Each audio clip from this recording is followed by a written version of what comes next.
Hello, my name is Bruce Becker, and I am the president of FoodQuest TQ. We are a small food risk management company that's located in Frederick, Maryland. We want to thank you all for being here. It is very important for us today, especially to show you the beginnings of our new tool.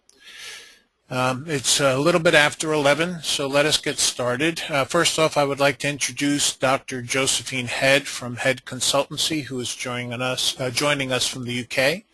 Head Consultancy works extensively with the European food industry, and we were fortunate enough to make her acquaintance many months ago as we began to explore together HorseGate, the industrial scale introduction of horse meat into the European food supply. So Joe, I'm turning it over to you.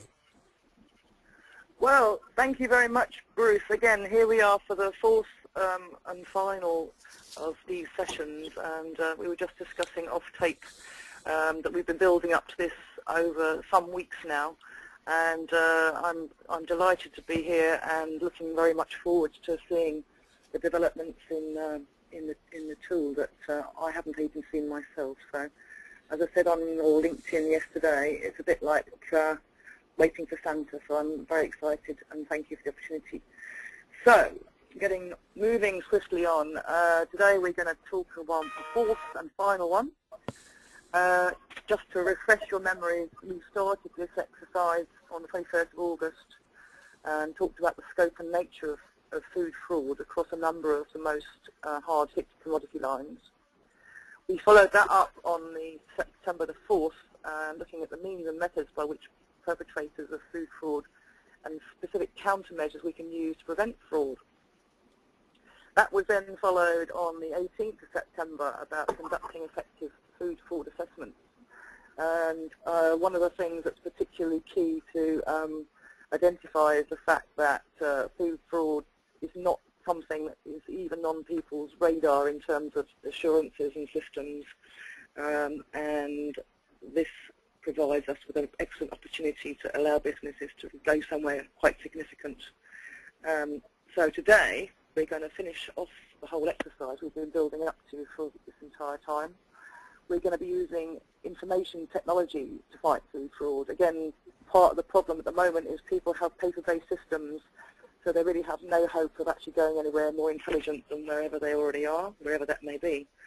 So what we're going to discuss is, if anyone missed any of the previous webinars, they were recorded and are available. I think you should have had links, and if not, then we will rectify that. And equally, there will be a tape recording of this session. So there will be the whole lot coming out to follow up this session.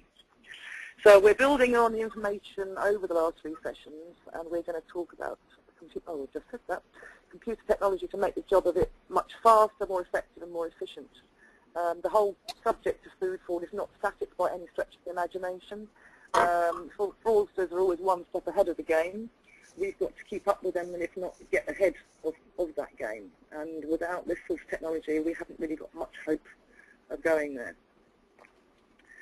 So the first portion of today's webinar will be led by John Nacio, and he is the Chief Science Officer at FoodQuest.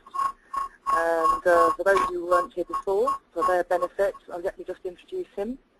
To say he's a Chief Science Officer, and he has extensive experience in risk management from government and industry.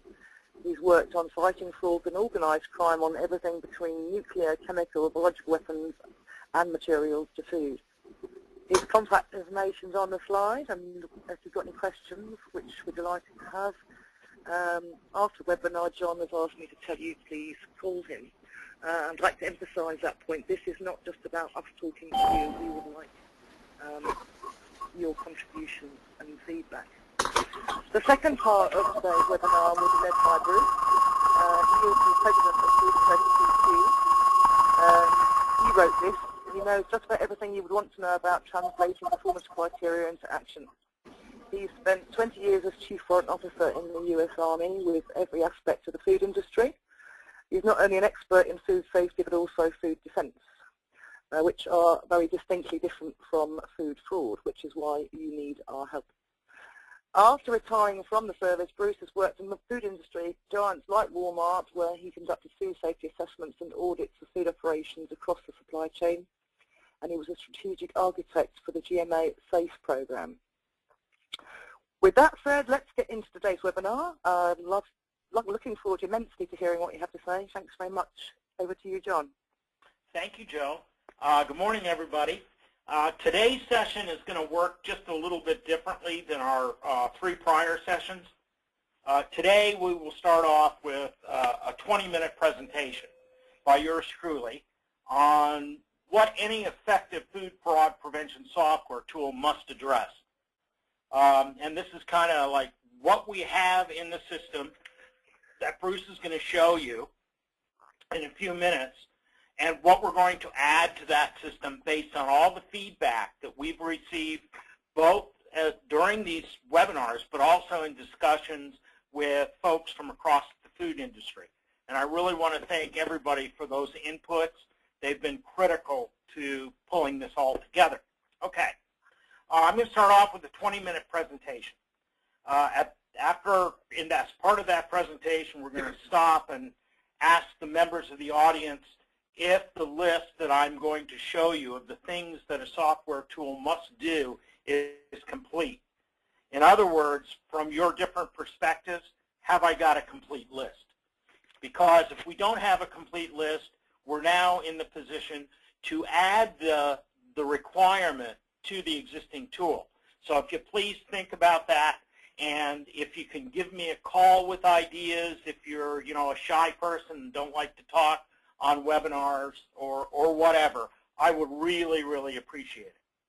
After we go through my little list in 20 minutes, then we're going to go to an online session. And that's when Bruce is going to demonstrate the skeleton of an IT platform that we've been building based on these webinars and simultaneous to these webinars. It's actually been in construction while we've been doing this other work so that we could integrate ideas that we received from everybody. We call the new software tool Food Fraudster, so you'll be hearing that a lot. We're also going to try our very, very best to answer your questions during today's session like we've tried before. But if for any reason you don't get a complete answer or the answer that you're looking for, you have our information. And please contact us. Again, your input is very, very important to us. Okay. Moving on to the next slide, Bruce. I'm going to start off with a whirlwind, and I really mean a whirlwind summary of our last 3 sessions. I just want to remind everyone that if you've missed any of these, the webinars are on YouTube. You can go there and look at them. You can take the time to look at the specific slides because there's a lot of information in the slides that we've presented. After I do that, I'm going to quickly outline, based on all of the thinking and feedback we've had to this point, what an effective food fraud prevention software plan must be able to address. Then we'll spend a couple of minutes talking about the capabilities we've identified, and we're going to seek your inputs on what to add. From there, I'm going to hand it over to Bruce. Bruce is going to take you online to show you the food fraud prevention platform that we've been building simultaneously with our webinars, and we'll take it from there. Next slide, Bruce. Okay. Let's move on to a really fast overview of what we've done over the past 3 sessions. 5 steps here. We've done the first 4. First, we identified who the perpetrators of food fraud are, namely the petty shyster and the criminal enterprise, with organized crime being the driver of industrial-scale food fraud. Second, we went through 6 hard-hit commodities, and we specifically identified what the petty shyster and the criminal enterprise must do at each stage of the production chain to commit food fraud. Third, we scientifically extrapolated the specific countermeasures to deter, detect, prevent, and improve responses to food fraud at each point along the production chain. Fourth, we developed performance criteria that reflect the 5 critical components of They're unique to commodity type. We talked about that last time. The means and the methods vary based on location on the production chain. Fourth, countermeasures have to be extrapolated from the specific means and methods that the perpetrator is going to use based on where they are on the production chain. And fifth, you got to build in experience, the lessons learned from past food fraud events. And together, those 5 things make an effective performance criteria. All of the performance criteria that we're using has been vetted for each of those 5 elements. And today, what we're going to do is bring all of this together with the objective of creating an easy-to-use, cost-efficient, and more effective way to fight food fraud by leveraging the power of information technology. So that's what we're going to do. We're going to take all that complexity and we're going to put it all together today, kind of like what this next slide shows. At about the 40,000 foot level, the big question is, what does the IT component really need to do? Well, at a very high level, it needs to take a tremendous amount of information and structure that information in a way that is usable by the common man. You can't, we don't have enough PhDs running around to do much of anything, not that they do anything anyway, but this is people who are in the system, are working every day trying to do other jobs with food fraud, quite frankly, not being their #1 priority. It has to be easy to use or it ain't going to be used. It has to be effective or why bother to use it. And it has to be cheaper than the methods we're currently using in 2 important contexts. Namely, #1, does it take less time and resources to use? And #2, the really, $1,000,000 question or $1,000,000,000 question, does it do more to curtail food fraud losses than what we're currently doing? That's the payback. We can get the losses down. Reducing our altitude from 40,000 feet to about 1,500 feet for a food fraud prevention system, it needs to use the right performance criteria that are going to lead to the prevention of food fraud. If the bad guy gets around us, then we need also to be able to respond to it. But the key to all of this is assessment. You've got to have the right criteria in place. You've got to know it's working in order to prevent food fraud and, in turn, be able to respond to it. So that's that little gear thing there to the right. Next slide. Now, I realize this is hard to read, but maybe you can expand it on your computer or whatever. But what this is a chart that lists the 6 things that we have concluded, based on all of our feedback, are absolutely essential for an IT platform to be able to deal with in food fraud. First, it has to address all aspects of the food supply chain, including growers, processors, transporters, storage facilities, grocery stores, restaurants, blah, blah, blah, blah. Second, it has to address all the commodities that are the targets of food fraud. So far, we've identified 6 commodities. We've got beef, fish, olive oil, honey, cocoa, and rice. We will be adding in the next version milk, spices, fruit juices, coffee, and tea. And those 11 commodities represent the 11 commodities that we've been anecdotally able to identify as the #1 issues as it relates to food fraud. Okay, so we'll be adding those.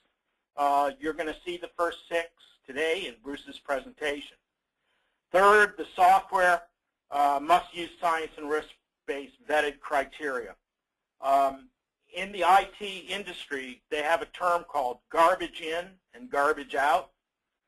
If you don't use the right criteria when you're assessing your own performance, it's not really going to help you very much. So if the criteria aren't right, you're assessing your performance against criteria that may not be the best, then you're likely to be the victim of the garbage in, garbage out syndrome. Next, we don't have the luxury of asking 1,000,000 different questions because people are too busy for that. So the software system has to be able to prioritize the value of the questions we are asking, from both the perspective of preventing food fraud and, when it's necessary, responding most effectively to food fraud incidents, which means trying to catch the bad guy, trying to get tainted product off the shelves as quickly as we can, and all the things that are related to pulling back tainted product. And last but certainly not least, it's got to be, and I mean got to be, easier, faster, cheaper, more effective than what we are currently doing. Now, from this chart, you can see that the vast majority of the capability has already been built into the software. We've done that during the past 4 weeks. And Bruce will show you that in just a couple of minutes. But we are also now working on additional capabilities that are going to be built into the platform over the next few weeks. These include the addition of additional commodity lines, specific performance criteria, additional criteria to combat industrial scale food fraud. We're updating on a continuous basis the food fraud means and methods we're using, the development of supply and demand price point alarm limits that I'll talk to in a second, the development of organized crime link charts, which I think you'll find very interesting, the institution of a point-to-point custody certification protocol, and the integration of a whole bunch of other software capabilities that I'm just going to briefly touch on in about 2 minutes. Next slide, please. Okay, so let's take a second to show you what we'll be adding to the current capability of the system in the coming weeks. Now, you remember this chart from the last webinar. This is what we called our multi-billion-dollar food fraud chart, because it had, in the last column, some specific performance criteria that were directly geared toward fighting organized crime. Now, our thinking about this chart is really simple. It goes like this. Some estimate that we have about a $10 to $15 billion a year food fraud problem. The evidence is that the bulk of that food fraud occurs at the industrial scale. It's the criminal enterprise. It's not the petty shyster who conduct food fraud at the industrial scale. We know that there's a dearth of performance criteria that address food fraud committed by the criminal enterprise. So if you're not asking the right questions, you may not be getting the results that you want. We believe that if you ask the right questions, you can save a lot of money by preventing food fraud. In the next slide, we've taken this table and we've identified 6 categories of interest in the fight against organized crime, where the development and use of performance criteria can, we believe, do much to reduce losses from food fraud. Next slide for me, Bruce. First on the list is the conduct of independent good governance audits, and we're going to put together a template for doing those audits that include the specific indicators and warnings of industrial scale food fraud. We identified each of these indicators and warnings during our last session, and in fact, they're on that last slide. Second, we need to determine high-risk areas for industrial scale food fraud on the different commodity production chains. As we discussed last time, the use of food safety statistical sampling plans may not be the best approach to fighting food fraud because of the expansive nature of the problem. It's everywhere. A combination of random and surprise audit and inspection around forensically determined high-risk areas may be the more efficient way to go, and we're going to develop just that type of system. The third requirement is no-tolerance supplier contracts that disperse liability. And we're going to be taking a very close look over the coming weeks at contract phrases and contract terminology that could help in the fight against food fraud. The fourth requirement is commodity supply and demand price points. They're used to establish what we call food fraud alarm limits. One thing about food fraud is that when the price is too good to be true, it probably is. I don't know if any of you read the recent Business Week article on Chinese honey fraud. If you haven't, it's a great read. You should read it, and it points out very, very clearly how these price points could have prevented multi-million-dollar fraud and in honey. Just a great example. One thing about this is if it's too good to be true, it probably is. So if it quacks like a duck, looks like a duck, and walks like a duck, guess what? It probably is a duck. Okay?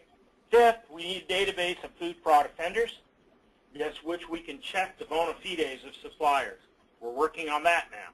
This must include indicators and warnings of infiltration by the criminal enterprise. So, for example, in one of our sessions, I think it was session 2, I showed you how an organized crime group had basically committed massive food fraud in Florida. This is our little, Thailand and transshipment of, what was called grouper, but it was really, Asian catfish. One of the things that we really, really want to be able to do is be able to identify the companies that were eventually convicted of committing food fraud and get them in a database, a searchable database where industry can just go to the database and find out who a bad guy is. 6, we need the capability to build out on the fly these what I call organized crime link charts that flag the potential indicators and warnings for us automatically. The computer does it. And we're going to show you an example of what we mean. And I've got 5 more minutes, so I'm going to fly through these. Next slide, Bruce. We've got to be able to continuously update what we have because perpetrator means and methods evolve over time. So what we're going to do are these things on a continuing basis starting today with our tool that Bruce is going to show you. We're going to constantly identify and issue alerts to the users of the system that somebody is using a different approach to food fraud that you need to be aware of because it affects your commodity line or lines that you're dealing with. Next slide, Bruce. Supply and demand price points. Really, really important. We think we've got a really good handle on this, and we're going to be working with Lisa Jack and others in the UK and the universities there to pull together an element of the software that will tell us essentially when something is not right about the price you are paying for a particular commodity. So we can give this to retailers who are trying to find suppliers who can then vet them based on their price point. Is the price point unrealistically low that could be a flag that what you're buying really isn't what you're buying? And we're going to be using location, weather, regional harvest, production, trends analysis, and per unit sale of commodity by geographic global region or the origin of the commodity to do this. And we're working now to build an algorithm which will bring those factors and other factors together to help us create these alarm lists. Okay? Doesn't mean you don't necessarily buy the product. What it means is, golly gee whiz, you better do a little more research because it's too good to be true. The next thing that we're going to add are these organized crime link charts. This will be a system that will be, you just build it on the computer where you put your little blocks, and we're going to basically build a library of the most frequent ways for specific commodities that industrial scale food fraud happens. And we're going to build these for the commodity chains, and then we're going to ask the right questions. So for example, olive oil, you have 3 suppliers, A, B, and C. Are they registered? Have they made a Codex pledge? Have they met the other criteria that we call for? We have oil processor who's selling a product as extra virgin olive oil. Are they registered? Testing and frequency. And as our fish fraud example of a couple of weeks ago showed, the distributors. Are the distributors in league with the processor? And what are the indicators to break that down? Testing and frequency of testing is a key element in olive oil. And so you can see you're going to have these charts that come directly to you that flag what could potentially be a food fraud structure. And it's going to tell you what to investigate. And again, these would be used at the time of procurement. So when you're procuring the commodity, you can type in a little information and get some very, very fast responses on whether you need to be worried about that commodity or not, based on what organized crime is known to do. Next slide, please.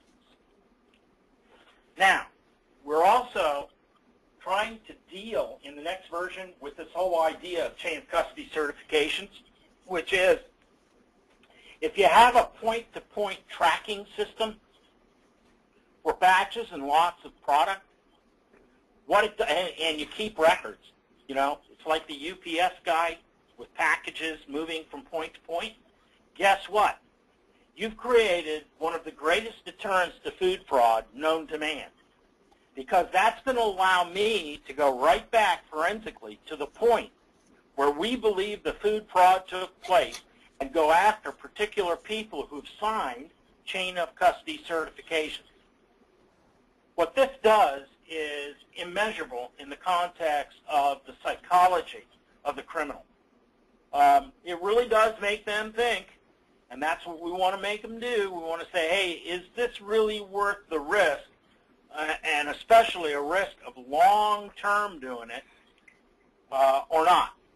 And we think chain of custody certifications would be the cat's meow in terms of trying to curb food fraud. And so we are working on this system now. It's very much like, you know, the UPS thing. One guy signs and the other guy accepts, and then when he passes it on from transportation to the storage facility, they sign something, and they electronically sign it just like the UPS guys. Okay, next slide, please. Next thing we're going to be adding to what you're going to see today is basically capabilities that we've already developed for our other products that are out there. One is, you saw a little touch of that. Bruce may show you some more today of Poison, which is our experiential database on food fraud. We're going to be adding, from today forward, food fraud incidents out the kazoo into that system, and we're going to be reverse engineering those events. Number two, we have a tool that's called the Food Event Analysis and Simulation Tool, which basically allows me to create my own organized crime link charts to look for indicators and warnings, so that if I ever run into that situation in the real world, I already know what my indicators and warnings are in order to flag somebody who may be trying to pull something on me. We also have what we call FREE, which is our Food Response Emergency and Evaluation Tool. And what we do is, based on all the lessons learned, we build templates. And Bruce is going to show you an example of that today, where you can manage responses to food fraud. And what I'm going to do is I'm building, based on the events, the templates to manage food fraud. And all of this is going to come together in version 2, all of these additions, in the tool the skeleton tool that Bruce is going to show you right now. Right after I ask the question, does anybody in the audience see, and go to the next slide, Bruce, would you?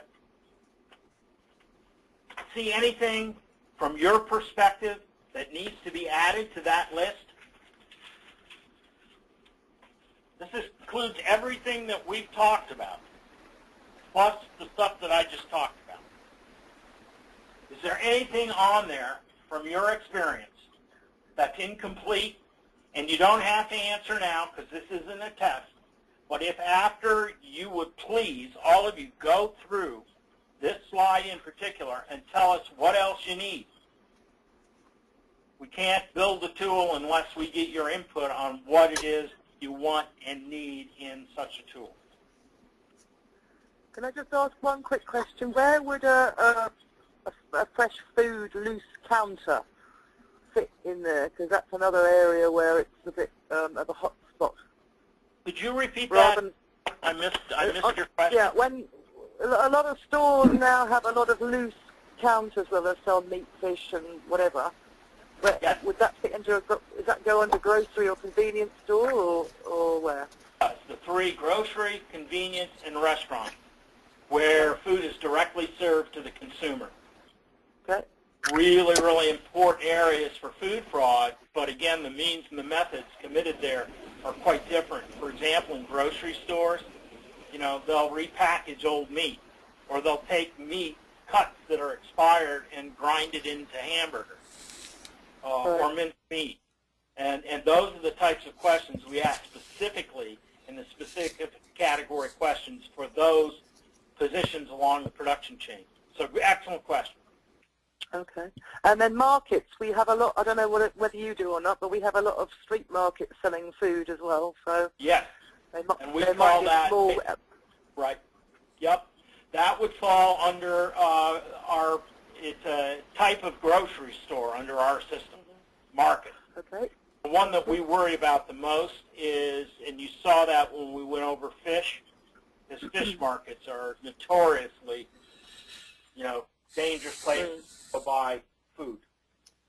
Okay. Okay?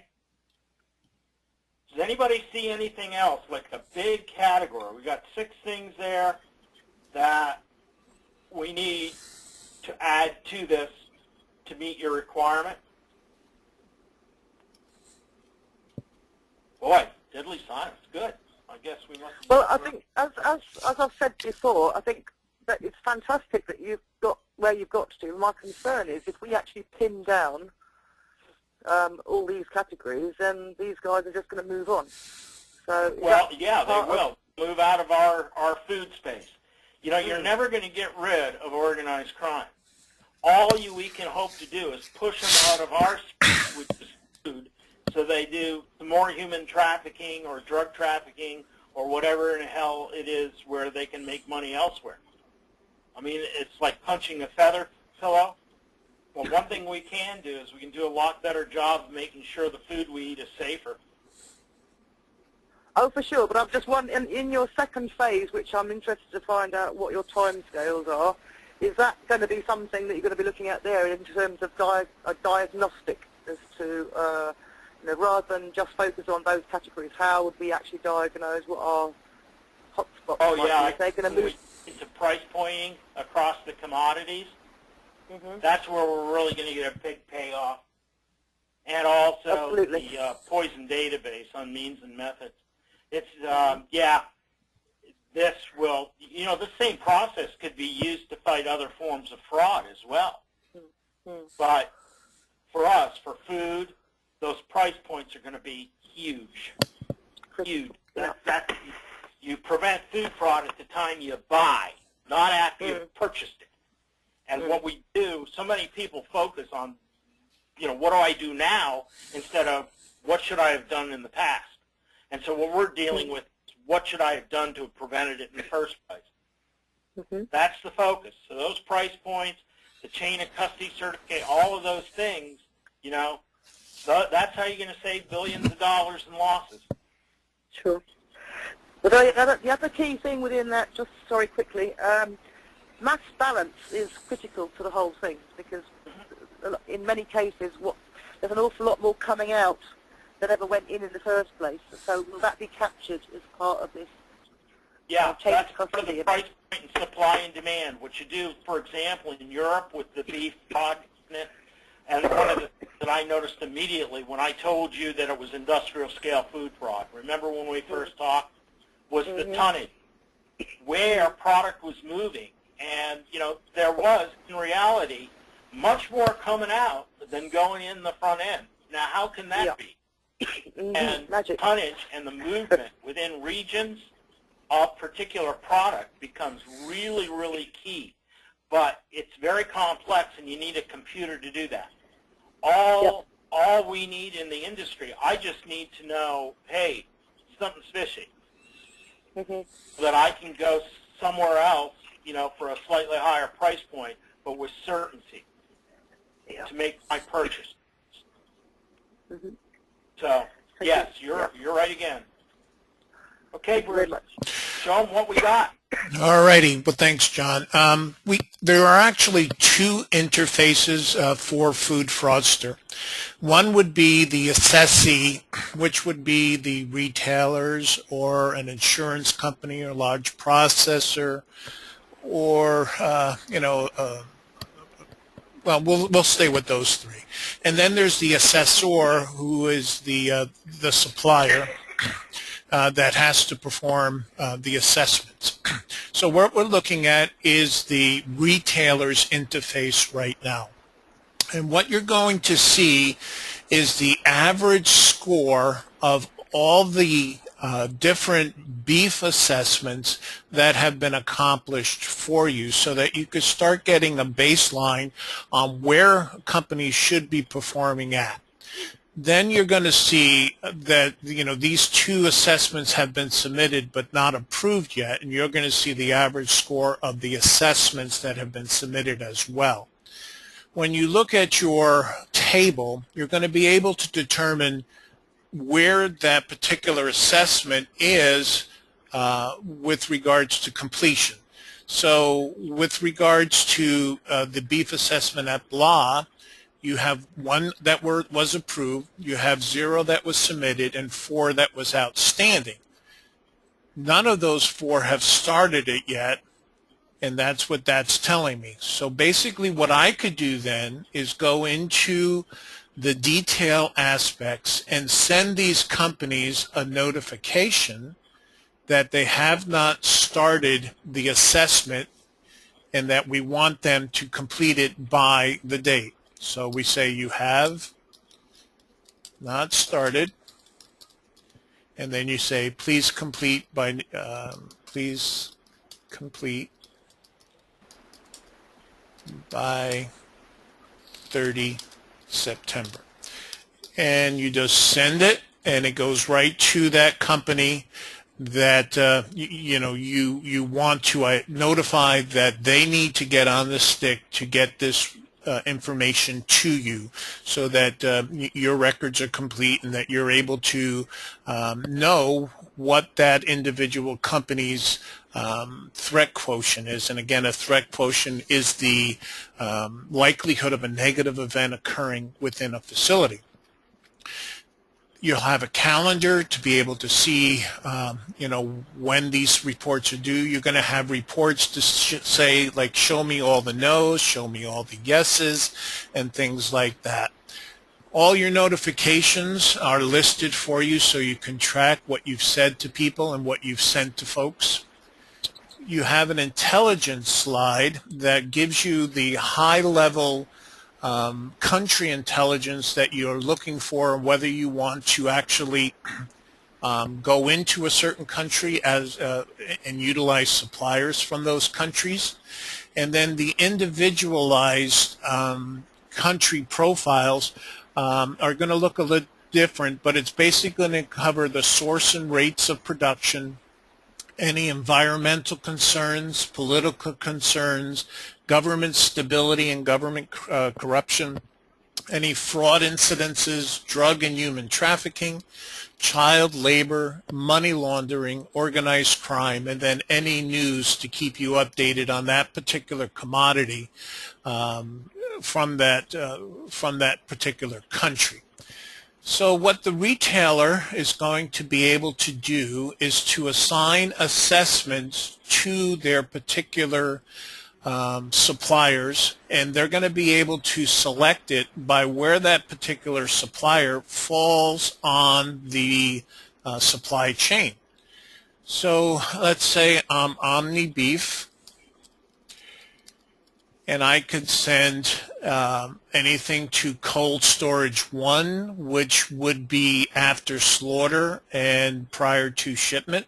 Cold storage 2, which would probably be at the distribution center. Everyone has to do the core. Then you'll have the farm.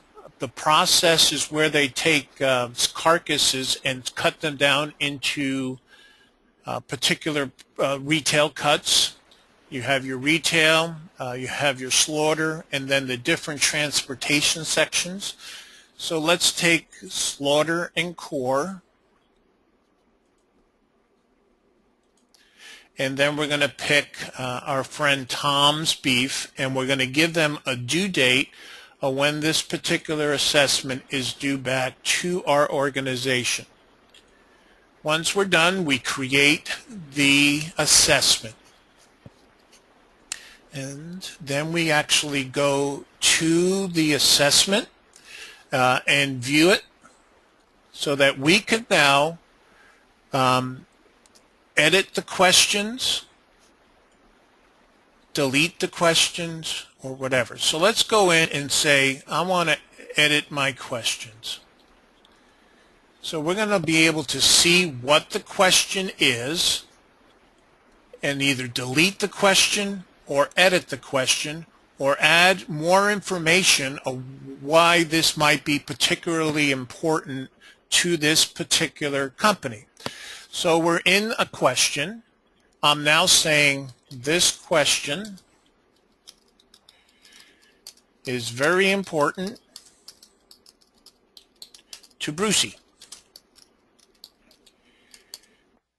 Please follow the guidance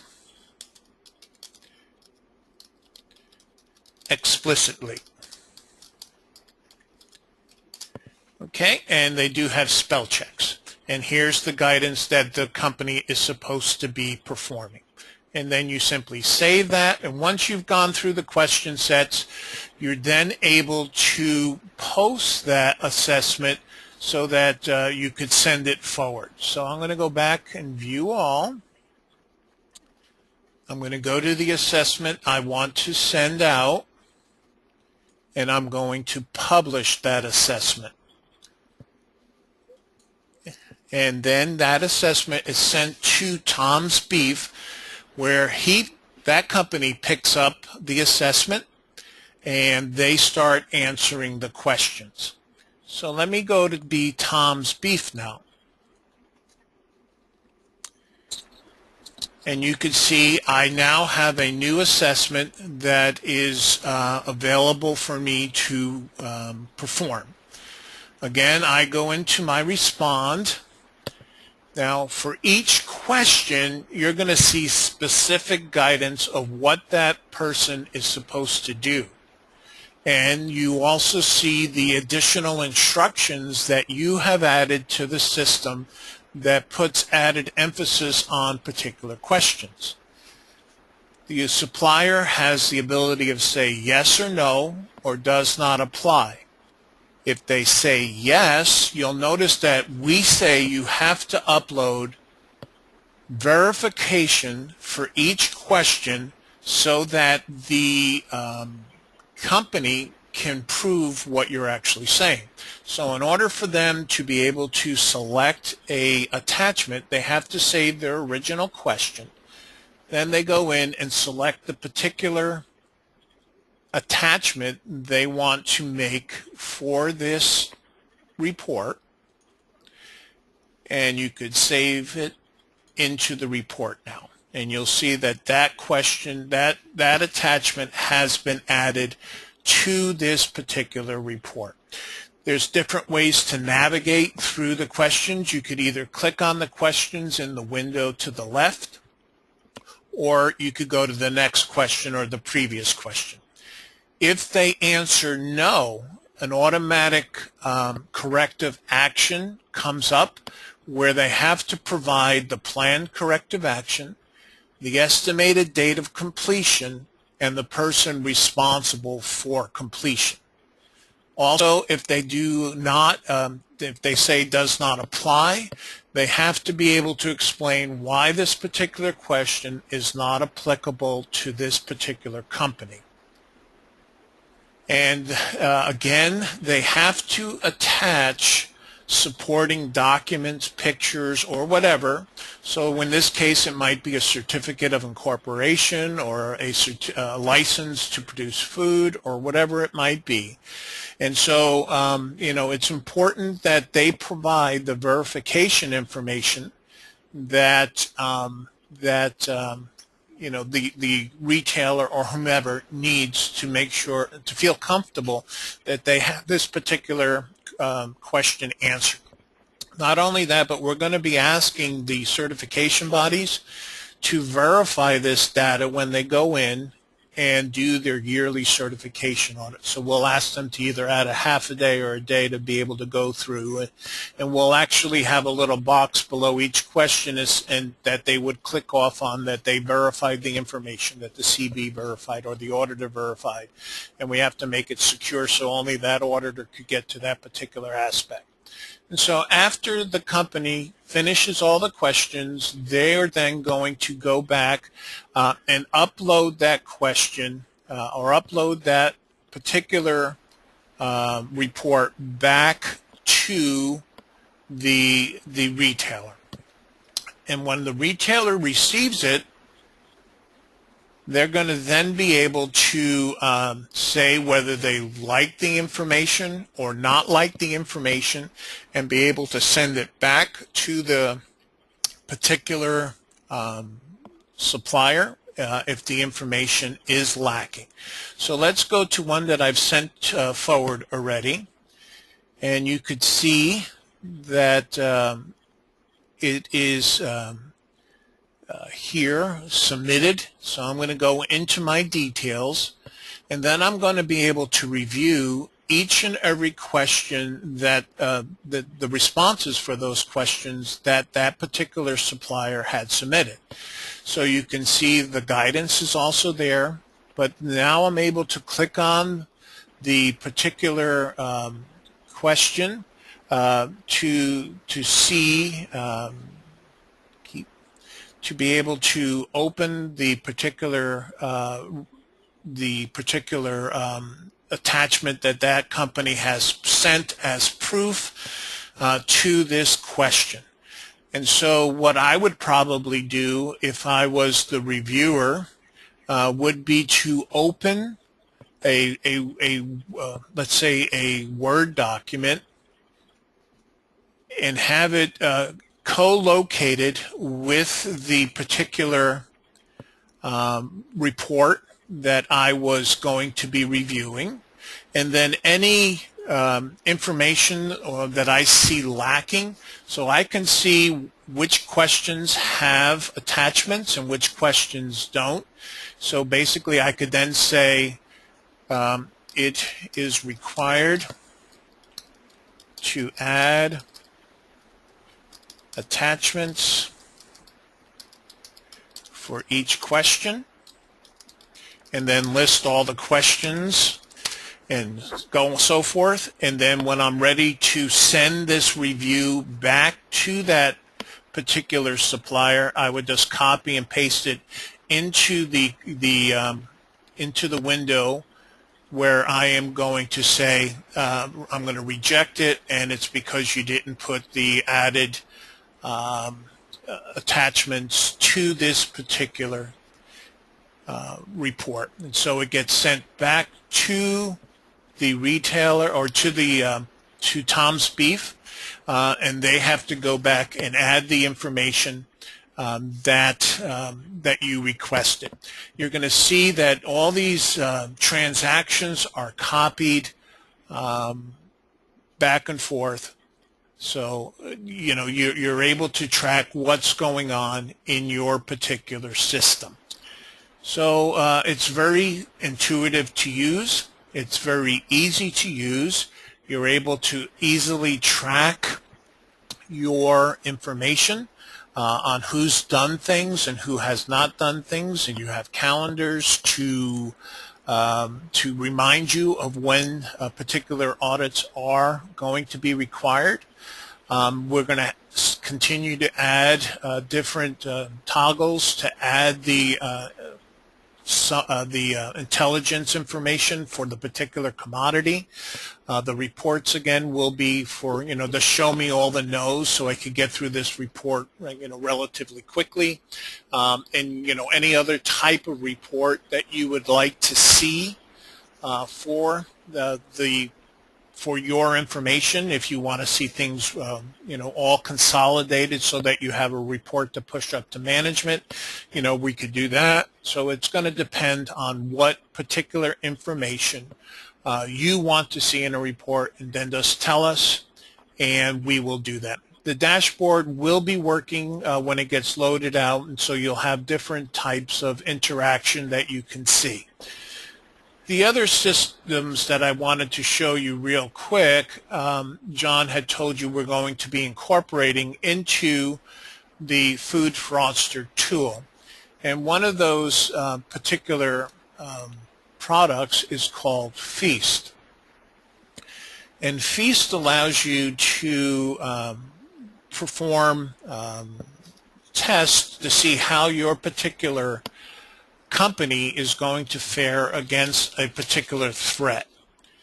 And so basically in the tool, in the Food Fraudster tool, you'll have a toggle that'll take you into Feast, and you're going to be able to have different types of events loaded. Just tell us what you would like, and then we're going to be able to provide you the reverse engineering of what actually had to happen for this particular event to be perpetrated in your facility.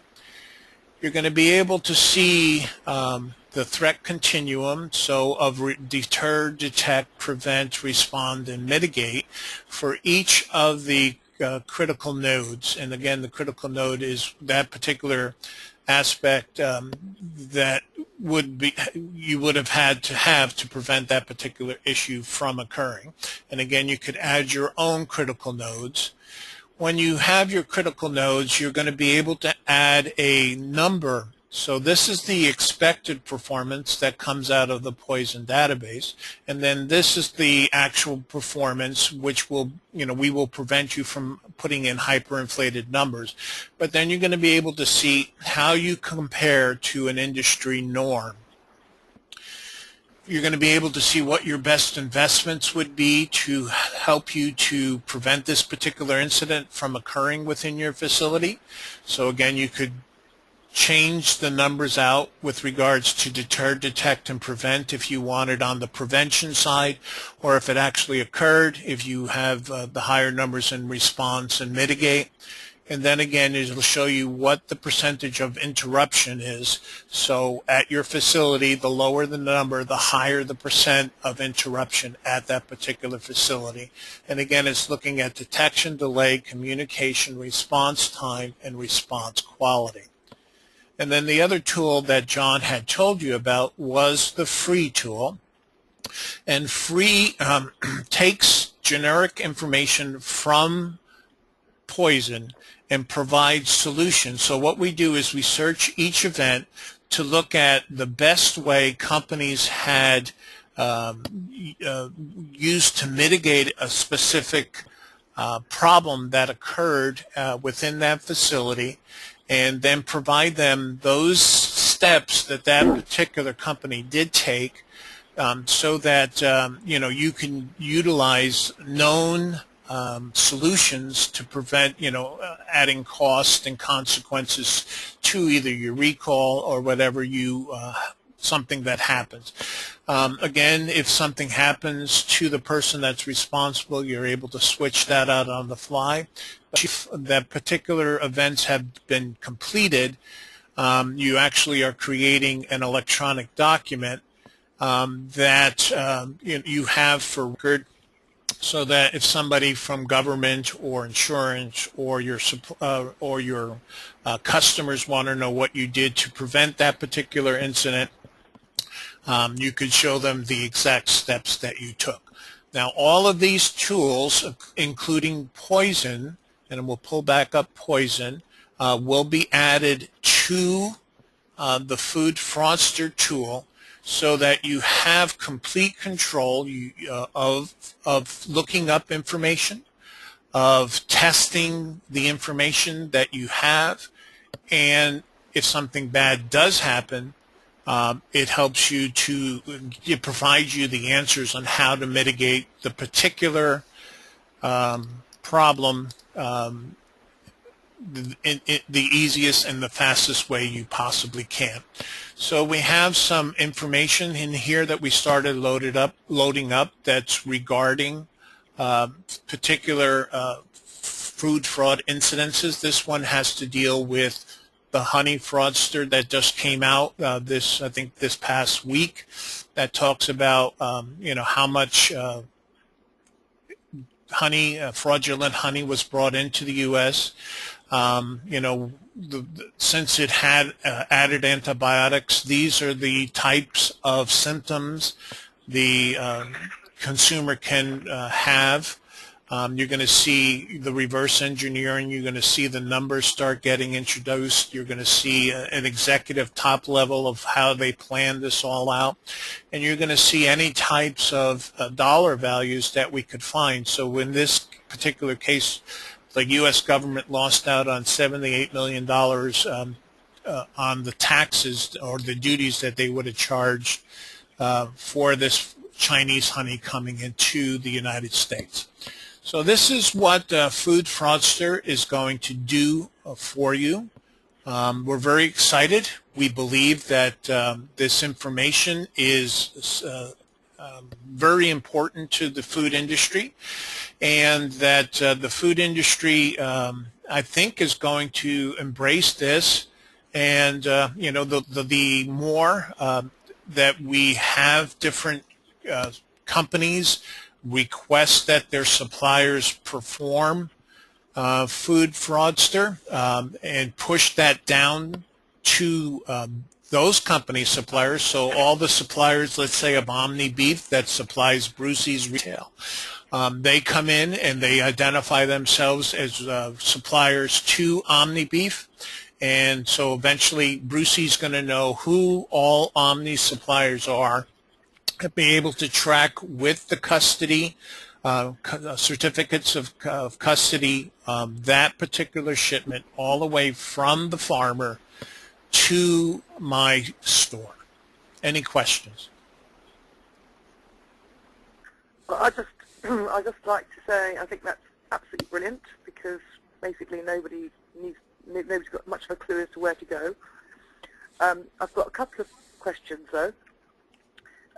If I'm on the Omni Beef supply chain, I've submitted my information back to you, the retailer. What if I'm getting the same question from a different supply chain route? Have I got to put the information in twice, or can it be shared across?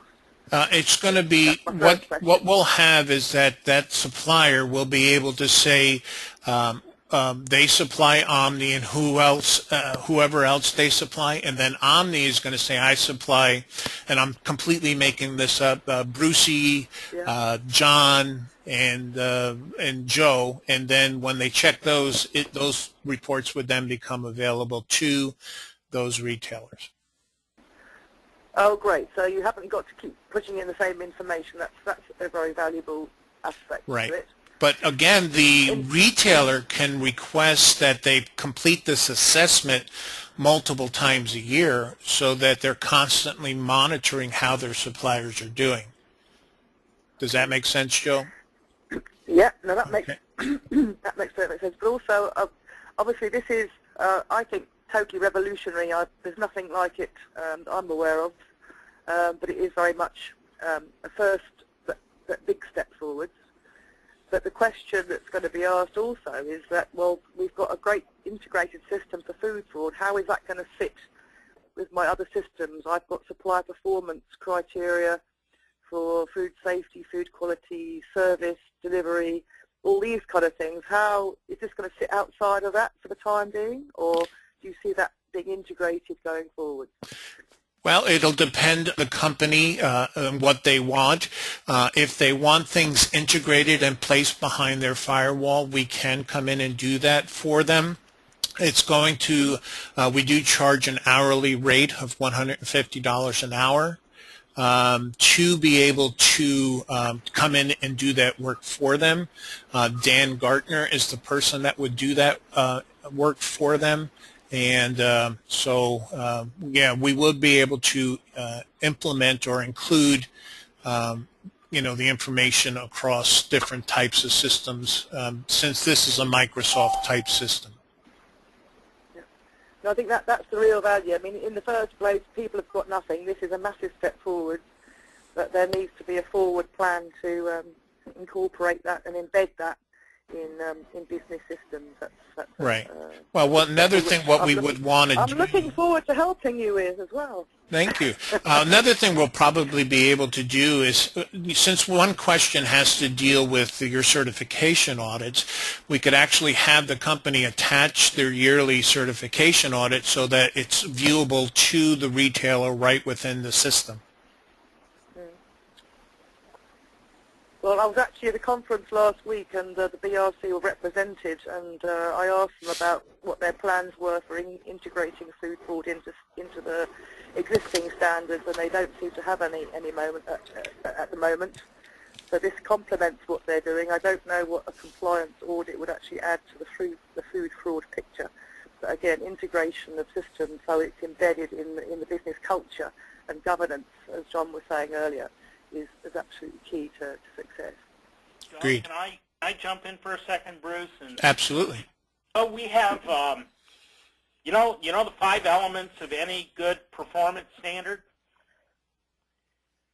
One of the big issues that we've had in both food safety and food defense is when we look at current standards against, the major schemas, the same question is arising. Are we asking the right questions? And most importantly, are we asking way too many questions to be able to keep control of?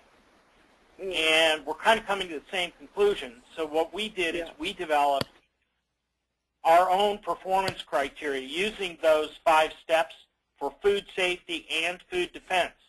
And although Bruce didn't show you the tool, we already have the tool built for food safety or for food defense, and we're now building out the same system for food safety. So we should be able to show that to folks, within the next several months, how all of these systems are integrated automatically in these tools against a common set of proven standards that are science and risk-based. That is utopia, because everybody is looking at risk assessment, and at the moment it hopefully includes food safety. People are starting to think about food defence, and they haven't even started to thinking about food fraud. If you had one tool, one size to fit all, that would be the absolute utopia. And that's our objective. Within 12 months, we will have a standard that will cover food defense, food safety, and subsume food fraud, just the way you've seen the process work for food fraud over the past 4 webinars. That's our objective. Well, going beyond, that's a big task again, which is absolutely fantastic. But as we've got private, we've got food defense all completed. Yeah, which I know. has really been a help for us in food fraud. Sure. Now the challenge is going to be food safety, because you have over 3,000 food safety criteria that I'm washing down right now the same way I've washed down the 1,500 for food defense to do food fraud.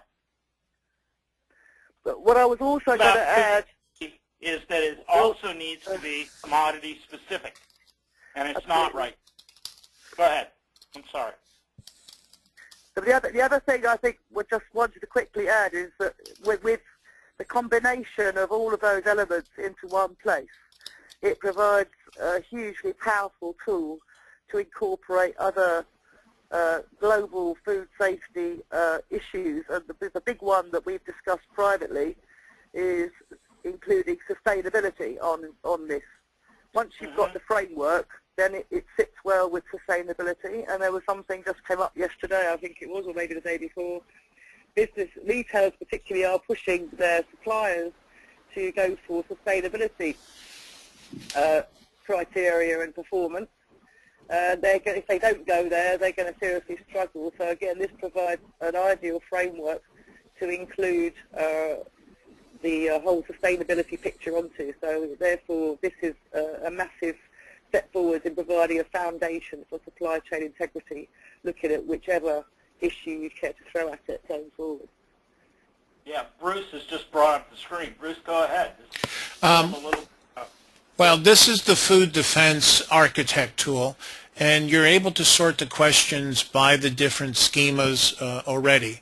But basically what we've done is gone through and actually scored the particular question in that particular schema to be able to,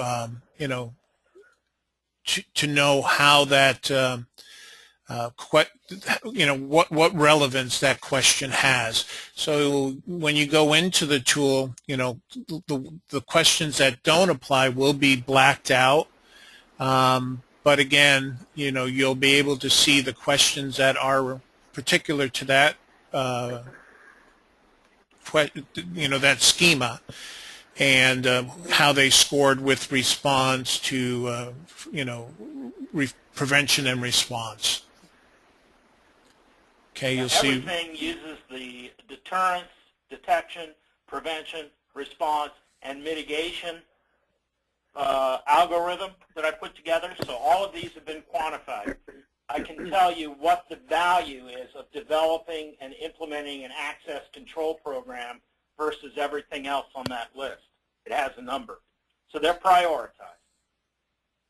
And so we're taking the same kind of thinking and basic work and applying it to food fraud. Yeah. Brilliant. So but the beauty of this is that you have so many certification bodies and so many different schemas.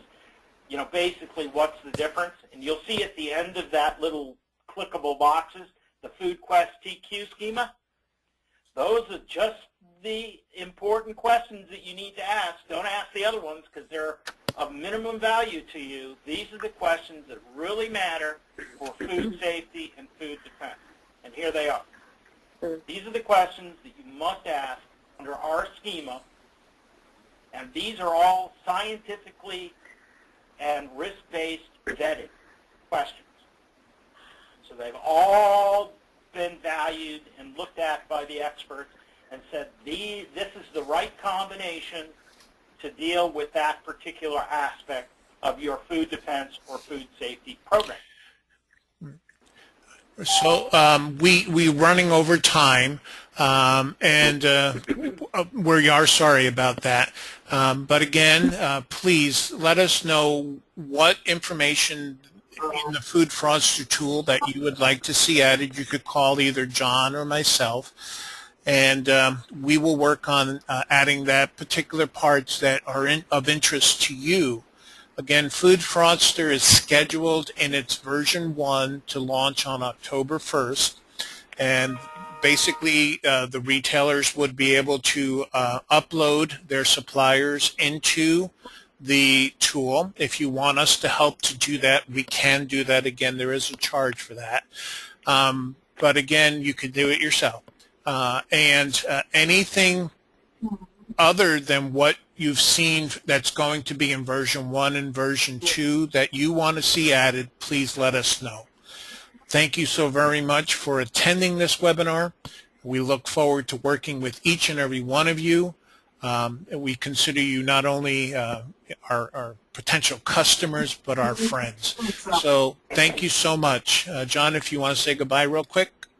Goodbye, everybody. Thank you very much. And please call me with any inputs. This week is critical for me to get these cranked into the system. Thank you all very much. Bye-bye, everybody. Okay. Thank you. Bye.